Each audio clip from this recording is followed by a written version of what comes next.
IVF treatments పై 20,000 discount. Doctor consultation మరియు ultrasound scan ను ఉచితంగా అందిస్తున్నారు. 49 అంటే సంతానం, 49 అంటే సంతోషం.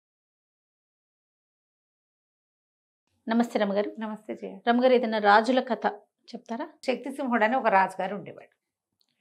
ఆయనకి అత్యంత ప్రీతిపాత్రులు ఇద్దరు ఉండేవారట ఆ స్థానంలో. అందులో ఒకడు సూర్యవర్మ అనే ఒక సామంతరాజు. ఆయన చాలా గొప్పవాడు, చాలా అది ఏమిటో బోల్డన్ ఉండే. ఆయనకి సీమంతిని అనే ఒక పెళ్ళిడికి వచ్చిన సౌందర్యవతి అయిన కూతురు ఉండేది. అక్కడి నుంచి మన రాజుగారికి అత్యంత ప్రీతిపాత్రుడు ఇంకొకడు, ఇతను చంద్రగుప్తుడని రాజుగారి ప్రధాన అంగరక్షకుడు. అబ్బాయి చాలా మంచివాడు, చాలా చురుకైనవాడు.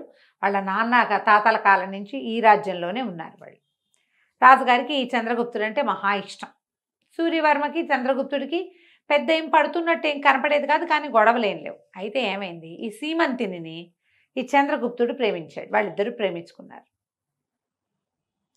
కొంతకాలం గడిచాక ఈ చంద్రగుప్తుడు ఏం చేశాడు, రాజుగారికి చెప్పాడు, నేను సూర్యవర్మ గారి కూతురుని ప్రేమిస్తున్నాను, ఆమె కూడా నన్ను ప్రేమిస్తుంది, వివాహం చేసుకోవాలనుకుంటున్నాం అని చెప్పేసరికి రాజుగారు అంటే మనం చాలా సంతోషించాడు. ఇద్దరు తనకు ఆప్తమిత్రుడు. వీడంటే చాలా ఇష్టం, కుర్రాడంటే. సూర్యవర్మ తన ఈడువాడు, తనకు చాలా ఇష్టుడు. సరే, ఒకరోజు సూర్యవర్మని మధ్యాహ్నం భోజనాన్ని పిలిచి, మీ అమ్మాయిను చంద్రగుప్తుడు ఒకళ్ళనొకళ్ళు ప్రేమించుకుంటున్నారట, చక్కగా పెళ్లి చేద్దామా మనం అని అడిగాడు. ఆయన సంతోషంగా అడిగేసరికి సూర్యవర్మ కొళ్ళు మండిపోయింది. మొహం చెట్లిచ్చి, నేనేమో రాజవంశానికి చెందినవాడిని, వాడేమో ఉద్యోగి, మా పిల్ల వాడిని ప్రేమించడం నేను నమ్మను, అలాంటివేమీ జరగలేదు, వాడు మీకు ఏదో అబద్ధాలు చెప్పాడు, మీకు వాడి మీద ఉన్న ప్రీతిని ఎక్స్ప్లాయిట్ చేయాలని చూస్తున్నట్టున్నాడు, రాజవంశంలో చేరటానికి వాడు ఎత్తేస్తున్నాడు అన్నట్టుగా ఆయన అన్నాడు. అన్నాక ఈయన అన్నాడు, రాజుగారి శక్తిసింహుడు, నేను అట్లా అనుకోను, చంద్రగుప్తుడు నాతో అబద్ధం ఆడే సాహసం చేయడు, నువ్వు మీ అమ్మాయిని కనుక్కోమన్నాడు.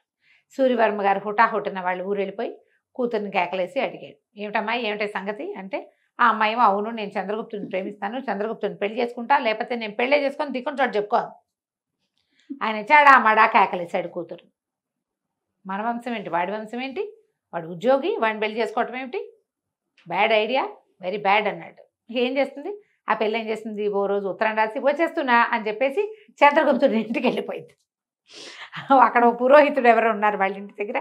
ఆయన ఏం చేశాడు, చటుక్కుని వీళ్ళిద్దరికి చక్కగా ముహూర్తం చూసి పెళ్లి చేసేసాడు. పెళ్లి చేసేసుకున్నాక వీళ్ళిద్దరు అడవికి వెళ్ళిపోయారు, ఇంకా ఊళ్ళో ఉండాల. రాజుగారు ట్రై చేసినా తాము పెళ్ళి అవ్వలేదు కదా, ఇంక ఇక్కడ ఉండకుండా అడవిలోకి వెళ్ళి కాపురం పెట్టుకున్నారు. ఆ అడవిలో ఏముంది, అక్కడ ఒక మాన్యం ఉంది. ఆ మాన్యాన్ని ఎప్పుడో ఏదో యుద్ధ సందర్భంలో ఈ చంద్రగుప్తుడికి మన రాజుగారు గిఫ్ట్ ఇచ్చాడు. అందులో అశోక చెట్లు ఉన్నటువంటి అడవది, అన్ని అశోకాలే. అక్కడ ఒక కుటీరం నిర్మించుకుని వాళ్ళిద్దరూ కులాసాగా ఉండటం మొదలుపెట్టారు. సూర్యవర్మ ఎప్పుడైతే తన కూతురు కనపడలేదో, ఎప్పుడైతే పెళ్ళైపోయిందని వార్త వచ్చిందో, ఎప్పుడైతే వెళ్ళిపోయారనే విషయం అర్థమైపోయిందో, రైమని రాజుగారి దగ్గరకు వచ్చి, హాత్తేరి మా పిల్లని మీ వాడు లేవదీసిపోయాడు, నా పిల్లని నాకు అప్పచెప్పండి అనేసరికి రాజుగారికి ఏం చేయాలో తెలియదు. వాళ్ళిద్దరు ప్రేమించుకున్నారు, ఏమనాలి, ఏదో చూసి చూడనట్టు ఊరుకున్నాడు. ఎన్ని రోజులు గడిచినా సూర్యవర్మ గారు దాని మీద వదిలిపెట్టక, నువ్వు ఎలాగైనా సరే మా పిల్లని నాకు అప్పచెప్పాల్సిందేనని అంత చుట్టుపక్కల అన్ని చోట్ల గొడవ మొదలుపెట్టాడు. ఎక్కడా కుదరలా. సరే, ఒకరోజు ఏం చేశాడు, సభలో లేచి నిలబడి అందరి ముందు చెప్పాడు, మా అమ్మాయిని మా పిల్లకి ఇష్టం లేకుండానే అతను బలవంతంగా తీసుకెళ్ళిపోయాడు. ఏమన్నదని అబ్డక్షన్ అంటారు, ఎత్తుకుపోయారు, కిడ్నాప్ చేశాడు, ఎక్కడో తీసుకుపోయి అడవిలో పెట్టేసేసాడు, నా పిల్లని నాకు దక్కనకుండా చేశాడు, మా అమ్మాయిని నాకు వెతికించి ఇవ్వాల్సింది, వాడిని శిక్షించవలసిందే అని సభలో అడిగాడు. ఇప్పుడు కాదని అనలేడు రాజుగారు. నలుగురు ముందు అడిగినప్పుడు చూసి ఊరుకోవయ్యా అంటే మిగిలిన వాళ్ళు ఏమంటారంటే, ఎవరి పిల్లనైనా ఎవడైనా లేవ తీసుకుపోతే మేము ఒప్పుకోవాలా, అంతేగా, రాజే సపోర్ట్ చేస్తే ఎట్లా, సరే ఇంకేమీ చేయలేక, సరే కొంత సైన్యాన్ని ఇస్తాను మీరే వెళ్ళి తెచ్చుకోండి అన్నాడు. తెచ్చుకోండి అంటే కొంతమంది ముందు సైన్యాన్ని పంపించారు. ముందు సైన్యం వెళ్ళింది. వెళ్ళేసరికి వాళ్ళలో ఒక్కడి కూడా ఈ చంద్రగుప్తుడి మీదకి వెళ్ళే ఇష్టము లేదు, ధైర్యము లేదు. వాళ్ళు కలిసి కాపురం చేస్తున్నారండి, మీ అమ్మాయి హాయిగానే ఉందని చెప్పారు. సూర్యవర్మ మళ్ళీ ఒప్పుకోవాలి, ఈసారి మళ్ళీ సైన్యాన్ని ఇవ్వండి, నేనే స్వయంగా వెళ్ళి వాడు అంతు చూస్తాను, వీళ్ళందరూ భయపడుతున్నారు వాడితో యుద్ధానికి, నాకేం భయం, నేను రాజవంశానికి చెందినవాడిని, వీళ్ళందరూ వాళ్ళ కొలీగ్ కాబట్టి వాళ్ళు వెనక్కి తీశారన్నాడు. ఈసారి గుంపంతా పోయేసరికి ఇతనేం చేశాడు, ఎప్పుడైతే చాలామంది జనాలు వస్తున్నారో చంద్రగుప్తుడు ఈ అమ్మాయిని అడవిలో ఇంకో కొంచెం లోపలికి ఒక సేఫ్ ప్లేస్కి పంపించేశాడు. ఈ సీమంతిని పంపించేసి కుటీరంలో ఒక్కడే ఉన్నాడు. జనం అంతా వచ్చేసేసరికి ఇతను లోపల నుంచి బయటకు వచ్చాడు చంద్రగుప్తుడు. ఏంటండి మీకు శౌర్యం తక్కువైందా, ఇంత గుంపునేసుకొచ్చారేంటి, మీకు అంత సరదాగా ఉంటే యుద్ధం చేద్దాం రండి అని కత్తి తీసాడు. తీసేసరికల్లా ఈయనకి కత్తి యుద్ధం చేయడం ఇష్టం లేదు. నా పిల్లని నాకు అప్పచెప్పు, నీతో యుద్ధం చేయడానికి రాలేదు, నేను పిల్లని తీసుకెళ్ళడానికి వచ్చానంటే మిగిలిన వాళ్ళంతా అసహించుకున్నారు. ద్వంద్వ యుద్ధానికి పిలిచినప్పుడు నో చెప్పకూడదు. అతను పిలిచాడు కదా రండి యుద్ధం చేద్దామని. అసహ్యంగా పెట్టుకున్నారు వాళ్ళంతా మొహాలు, ఎవరికీ నచ్చల. సరే మా పిల్లని వెతుక్కురండి అన్నారు. లోపలికి వెళ్ళి అంతా వెతుక్కొచ్చారు. పిల్ల లేదు. పిల్ల లేకపోతే ఈయన అన్నాడు సరే ఇంకేం చేస్తాం, మళ్ళీ వెనక్కి వెళ్ళిపోయారు. వెనక్కి వెళ్ళిన తర్వాత మళ్ళీ రాజుగారి దగ్గరికి ఇంకోసారి వెళ్ళి అడిగాడు, మా అమ్మాయిని నాకు అప్పచెప్పాల్సిందే మీరండి. పిల్ల పెళ్లి చేసుకుని వాడితో కాపురం చేస్తున్న పిల్లని తెచ్చుకుని తను ఏం చేస్తాడు, ఒక ఈగో అనమాట. చాలా మందికి ఉంటుంది చూడు, పిల్లలు కాపురాలు చేస్తూ కడుపుతో ఉన్నా సరే ఆ అల్లుడిని చంపేయాలి, ఆ కూతుర్ని చంపేయాలి, అవే ఉద్దేశాలు ఉంటాయి. ఆ కాస్త అయిపోయాక ఇక మనం ఎందుకు, ఏం మిగులుతుంది పరువు, వాడితో కాపురం చేసిన పిల్లని తెచ్చుకుని వీళ్ళు ఏం చేస్తారు, చాలా మంది చేస్తారు చేయ. ఇప్పటికీ కూడా తండ్రుల్లో చుట్టాల్లో ఈ రకమైన ఈగో పద్ధతి, పరువు హత్యలు అవే కదా. అవే కదా. పిల్ల అక్కడ ఉండి పోని ఎక్కడో ఉంటే కాదు, వాళ్ళతో కలిసి కాపురం చేస్తూ వాడితో కలిసి తింటూ తిరుగుతూ గర్భవతులు కూడా అయ్యాక నీ పిల్లని నువ్వు వెనక్కి తెచ్చి దాన్ని ఎట్లా క్లీన్ చేస్తావో చెప్పు. ఈ రాజస్థాను, బీహారు ఆ వైపు కూడా ఇలాంటి పద్ధతులే చేయ. కుదిరితే ఆ పిల్లని కూడా చంపేస్తారట. అక్కడేమో ఆ పిల్లని చంపేస్తారు, మనకి ఇక్కడ పిల్లని చంపారు. పిల్లని తెచ్చేసుకోవాలనుకుంటారు. కాపురం చేసిన పిల్లని తెచ్చుకుని ఏం చేసుకుంటాం అనుకోరు, ఆలోచించరు. కేవలం వాడి దగ్గర ఇది ఉండకూడదు అంతే. వీయన కూడా అదే చేశాడు. ఈసారి ఏం చేశాడు, కొంతమంది మాగతల్ని కొంతమందిని పిలిచి మీరందరూ ఓ పని చేయండి, వాడి దగ్గరికి వెళ్ళి స్తోత్రపాఠం చేయండి, వాడు స్తోత్రపాఠాలు వినటానికి అప్రమత్తంగా ఉంటాడు, అప్పుడు మేము మీద పడి పట్టేసుకుంటామన్నాడు. వాళ్ళు వణుక్కుంటూనే పోయారు వంది మాగతులు. ఈసారి శ్రీమంతిని ఇంట్లోనే ఉంది.